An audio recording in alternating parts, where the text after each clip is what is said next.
trovão no deserto. Preparem-se para a chegada de Deus. Tornem o caminho plano e reto. Toda estrada esburacada será consertada. Todo obstáculo será eliminado. Os desvios serão alinhados. Todas as estradas de terra serão pavimentadas. Todos estarão lá para ver o desfile da salvação de Deus. Texto proposto pelo calendário litúrgico para o segundo domingo do Advento, Lucas capítulo 3, versículo de 1 a 3, na versão da Bíblia, a Mensagem. Wilton Esteves, Wesley Rodrigues, Cleiton de Souza, Carlos Eduardo e Roberto de Souza. Nomes que talvez não comuniquem muito e que aparentemente não tem nada a ver com essa homilia, com o segundo domingo do Advento, mas nomes que voltaremos à frente. Hoje, segundo domingo do Advento, o calendário litúrgico nos oferece um texto com ambiente e contexto bem específicos. Não é à toa que Lucas dá o nome dos governantes e os seus respectivos cargos. No livro de Lucas, capítulo 3, versículo 1, antes desse texto que eu acabo de recitar, ele diz: no 15º ano do reinado de Tibério César, sendo Pôncio Pilatos governador da Judéia, Herodes tetrarca da Galileia, seu irmão Filipe tetrarca da região da Itureia, e Tracônites e Lisânias tetrarca de Albilene, sendo um dos sacerdotes Anás e Caifás, veio a palavra de Deus a João, filho de Zacarias, no deserto. O texto está muito bem amarrado, atrelado a um tempo e atrelado a um contexto específico. E é nesse contexto que surge João Batista, trazendo a iniciativa divina de enviar a sua palavra ao mundo, mas palavra não em forma de letra, uma palavra que não chega em forma de regra, uma palavra que não chega em forma de um estatuto, mas a sua palavra chega em forma de vida. A palavra que vem ao mundo em forma de criança, uma criança em forma de esperança, chamado Jesus. Isso também ocorreu com diversos profetas. Quantos profetas antes de João Batista vieram com essa mesma mensagem da possibilidade da salvação, uma salvação muito presente e uma salvação muito palpável neste mundo. É este o povo que se aproxima de João, e é este o povo que escuta as suas palavras, palavras de salvação. Ou na interpretação de Eugene Peterson, no texto que eu recitei, o desfile da salvação de Deus. Interessante que não são governantes nem sacerdotes. O povo ao qual João Batista se dirige é um povo simples, que não tinha cargos, porque eles não estavam aliados com o governo e nem com nenhuma religião opressora, mas eles sofriam a consequência daquela situação. E Lucas, no seu livro, ele situa o convite de Deus ao seu povo através de João Batista no deserto.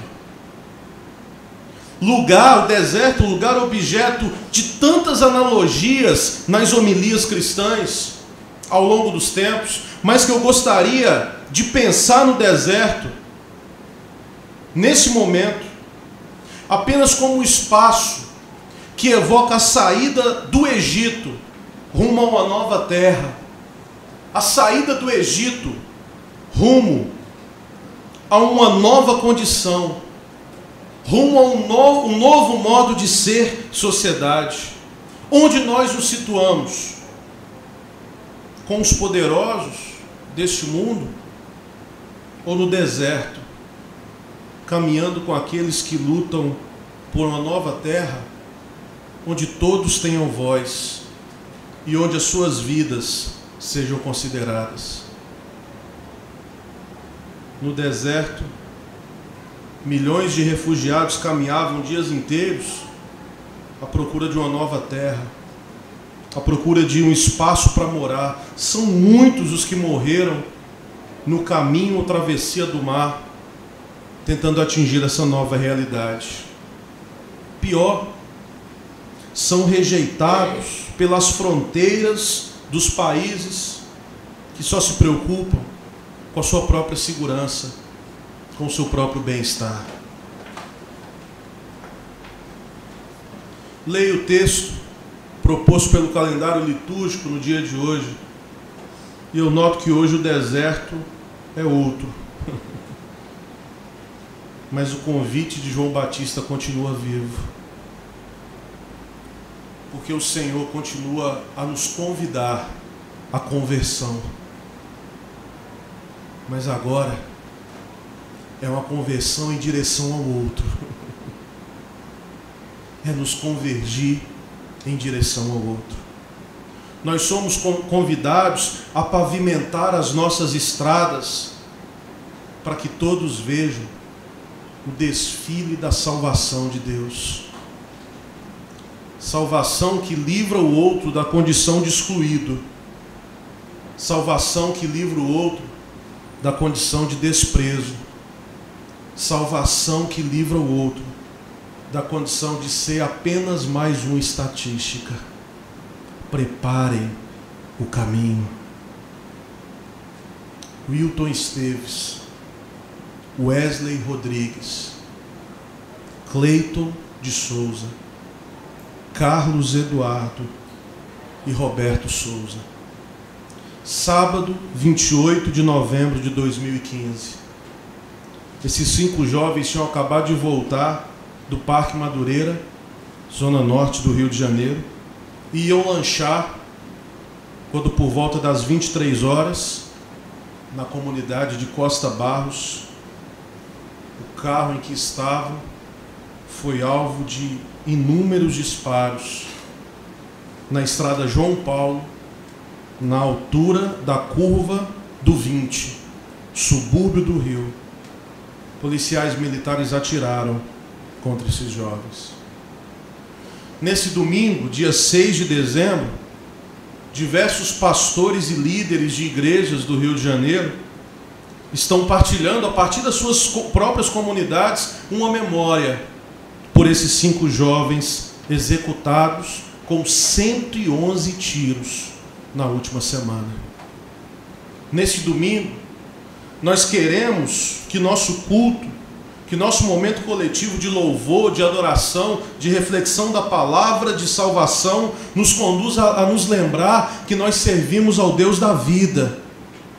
Um culto a Deus em resistência à vida.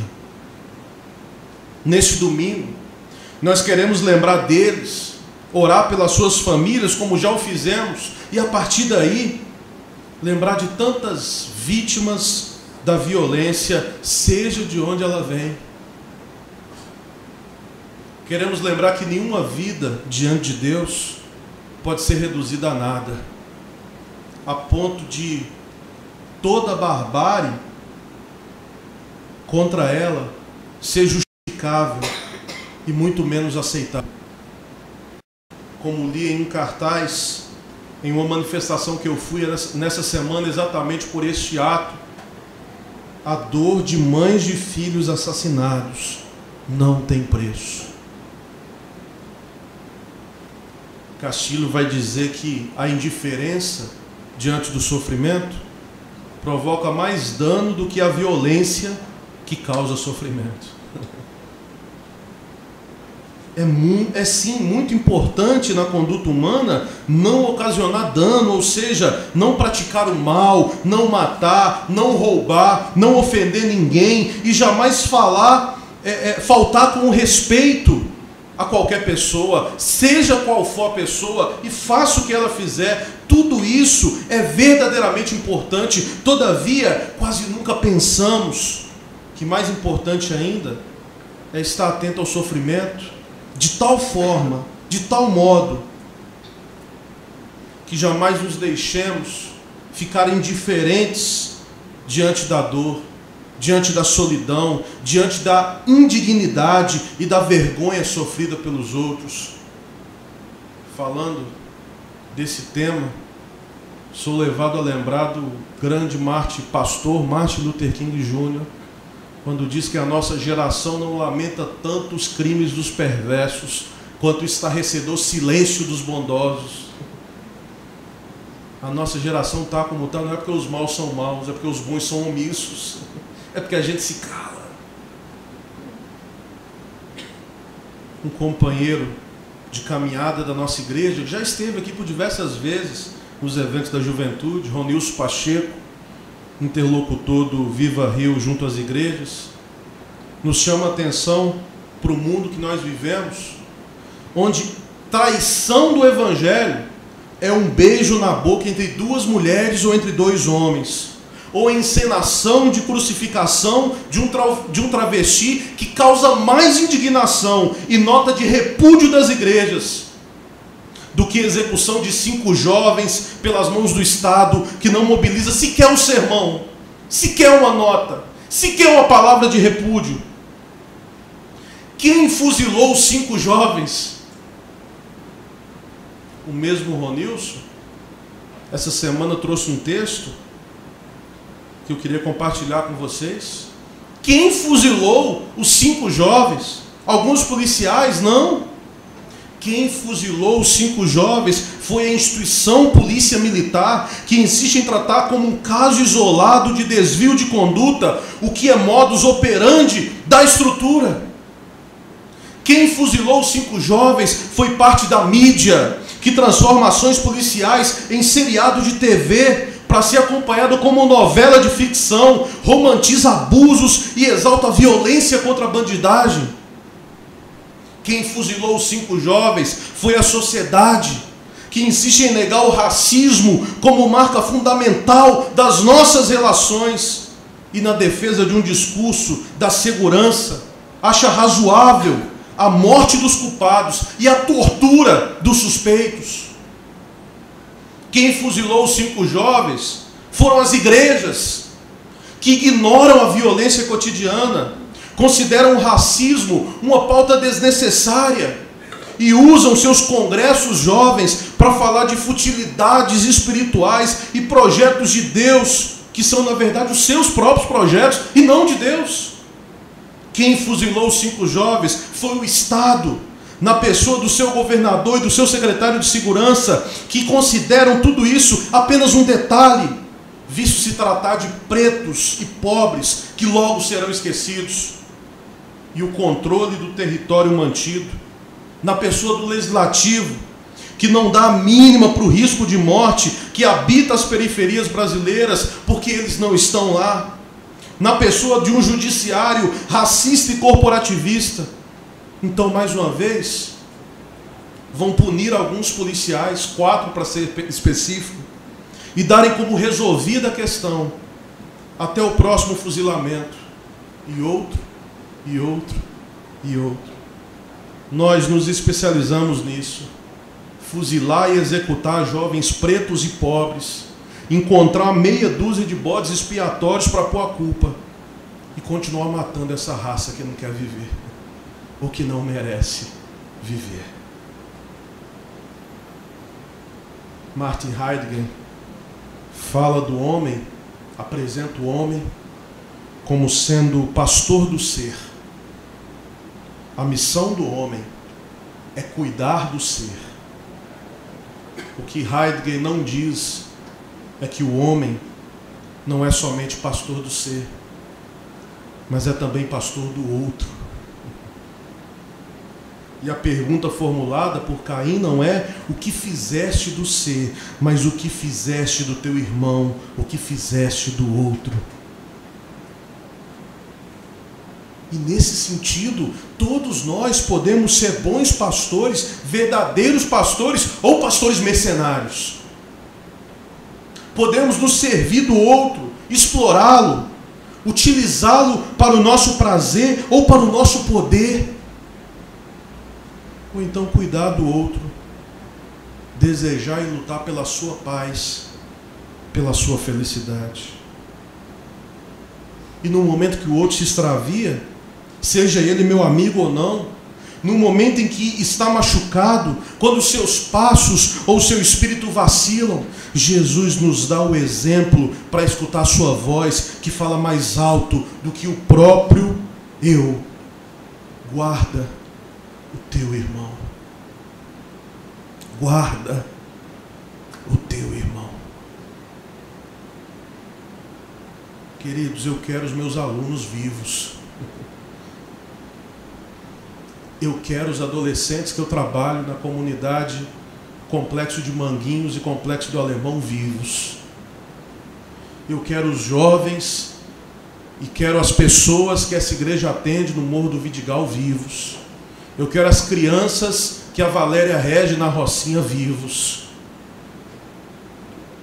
Essa semana eu não me senti completo,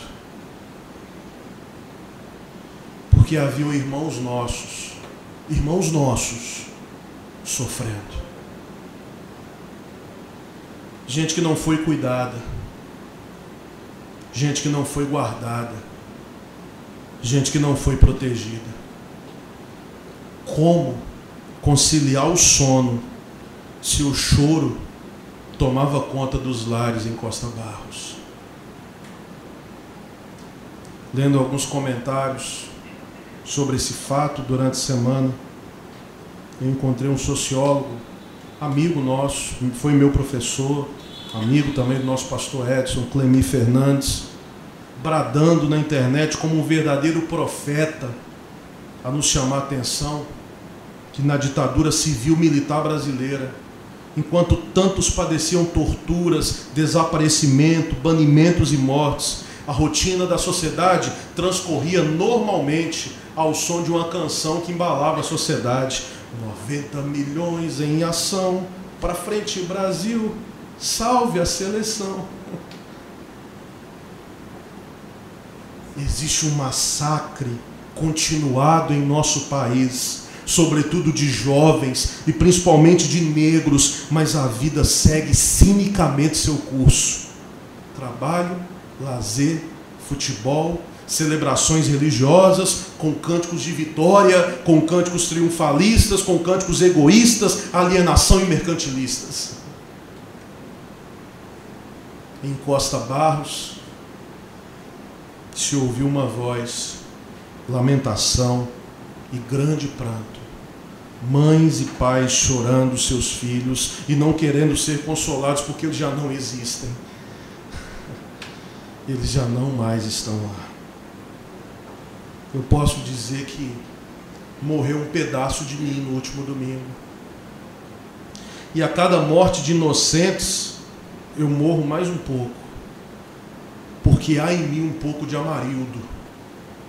Porque há em mim um pouco de Cláudia. Porque há em mim um pouco de Wilton, de Wesley, de Cleiton, de Carlos Eduardo e de Roberto. Nesse advento, lembrar do profeta João Batista anunciando o caminho, mesmo que no deserto de incertezas, me faz lembrar que há vida no caminho e muito mais, há vida pelo caminho. Eu quero acreditar nessa possibilidade de vida no caminhar. Eu vou mudar minha frase. Eu preciso acreditar na possibilidade de encontrar vida pelo caminho. Trovão no deserto. Preparem-se para a chegada de Deus. Tornem o caminho plano e reto. Toda estrada esburacada será consertada. Todo obstáculo será eliminado. Os desvios serão alinhados, todas as estradas de terra serão pavimentadas. todos estarão lá para ver o desfile da salvação que Deus proporciona. Para encerrar, eu queria invocar o grande Bertolt Brecht em um poema seu. Primeiro levaram os negros, mas eu não me importei com isso, eu não era negro. Em seguida, levaram alguns operários, mas não me importei com isso, eu também não era operário. Depois prenderam os miseráveis, mas não me importei com isso, porque eu não sou miserável. Depois agarraram os desempregados, mas como tenho meu emprego, também não me importei. Agora estão me levando, mas já é tarde.